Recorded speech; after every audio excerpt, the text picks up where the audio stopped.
একজন পুরুষের বীর্য বা সিমেন শারীরিক, মানসিক এবং আধ্যাত্মিক কল্যাণের জন্য কতটা গুরুত্বপূর্ণ?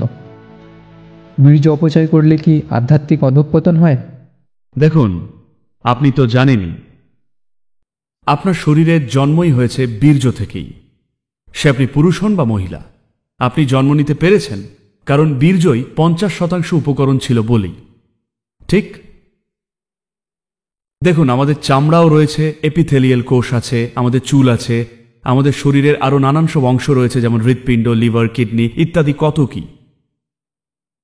এদের যে কোষগুলো, তাদের কিন্তু একরকম নিজস্ব ক্ষমতা থাকে, কিন্তু সিমেন বা বীর্যের ক্ষমতাটা এক অসাধারণ মাত্রার হয়, কারণ এটা সম্পূর্ণ নতুন জীবন তৈরি করতে পারে। হ্যাঁ, সে আজকে আপনি চামড়ার কোষ নিয়েও হয়তো একটা গবেষণাগারে অনেক কিছু করতে পারেন, আর হয়তো আপনার কোনো ক্লোনও করতে পারি, ঠিক আছে? তার মানে সম্ভাবনাটা চামড়াতেও রয়েছে, কিন্তু সেটা একই রকমভাবে সক্রিয় নয় যেমনটা থাকে এই একটা কোষে, যাকে আপনি বীর্য বা সিমেন বলছেন।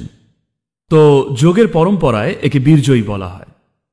বীর্য বলতে সেটাকেও বোঝায় যাকে আপনি বজ্র বলেন, যার মানে দৃঢ়তা বা হিরে, যা একটা কঠিনতম জিনিস।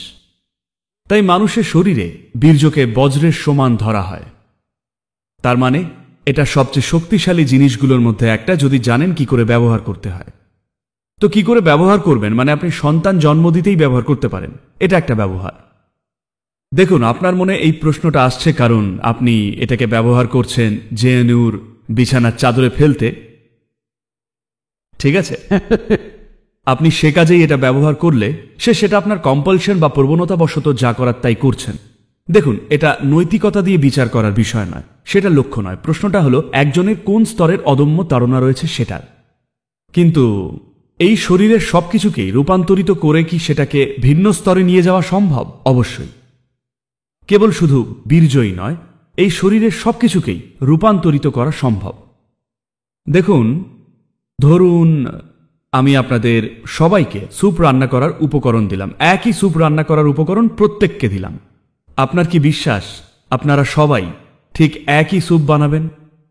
না, আপনারা রান্না করবেন 500টা রকমের আলাদা স্যুপ, যদিও উপকরণ একই। এটাই তো হয়েছে এই মুহূর্তে আমাদের সবার সঙ্গে। আমরা সকলেই মূলত একই উপকরণ দিয়ে তৈরি, কিন্তু দেখুন আমাদের প্রত্যেকেই কতটা আলাদা আলাদা আলাদা স্যুপ। বেশ, আপনাকে যদি স্যুপ তৈরির উপকরণ দিই, তা দিয়ে আপনি দুর্দান্ত বা খারাপ দুরকম স্যুপই বানাতে পারেন। নির্ভর করে আপনার কি ধরনের দক্ষতা তার উপর, তাই না?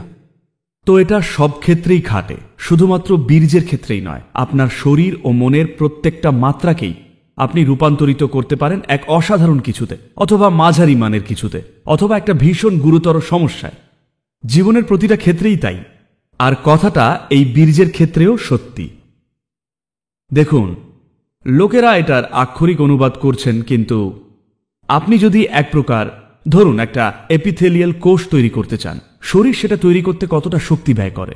আর আপনি যদি চান একটা কোষ তৈরি করতে, যাকে আপনি বীর্য বলেন, সেক্ষেত্রে শরীরের কতখানি শক্তি ব্যয় হয় সেটা খুব আলাদা। এটা বৈজ্ঞানিকভাবে প্রমাণ করা সম্ভব। তাই আপনি যখন এটা তৈরি করতে এত শক্তি খরচ করছেন, নিশ্চয়ই এটার একটা ক্ষমতা আছে, যদি আপনি সেটার ব্যবহারটা জানেন।